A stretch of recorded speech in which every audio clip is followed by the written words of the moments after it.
An open letter to myself and anyone else who's feeling lost or alone. If you're watching this video, then you're once again feeling bad about yourself or struggling with something in your life. Don't. I've struggled for years with issues of self-esteem and self-positivity. I dwell too much on the tiny things and go over the words of other people so much that even glowing compliments morph into a way of belittling myself. The rational part of my mind tells me that this is an insane thing to do. Of course people genuinely like me. It's only in my own mind that my minor annoying traits are blown out of proportion, to the extent that I constantly irritate and annoy other people, so that they only tolerate me to avoid hurting my feelings. And my belief that everything that goes wrong in my life is somehow my fault is obviously flawed. Even if I impact something slightly, it is not my fault and I'm not responsible for it. Every occurrence in the world is a small detail in a much larger, much longer story. Each individual person is responsible for their own thoughts, feelings and actions, and no matter how much I place responsibility for someone else's happiness on myself, there's only so much I can do. The only person who relies on me is me, and that is my number one job in life. Make yourself happy. It's like that age-old quote says, "Don't burn yourself trying to keep other people warm." That's a fact I could do well to remember. So yes, the rational part of my mind knows all of this. But it's so hard to allow the rational part of your mind to stay in control and remind me of this, when there are so many strong, irrational thoughts warring to make themselves known and bring me down.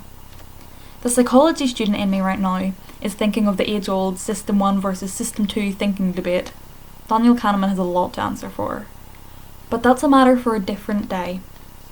For now, you need to remember that even if you don't believe it right now, you are good enough. I'm not perfect. I'm flawed and I'm annoying, and that's okay. All the best people are. All the worst people are too. It's a fact of humanity that nobody is perfect. Everyone has that one thing they do that irritates the life out of somebody. But that same thing is the thing that makes someone else love you. At risk of sounding like a cheesy Match.com advert, accept your imperfections. They are what make you you, and that is the best thing you can possibly hope to be. Yourself.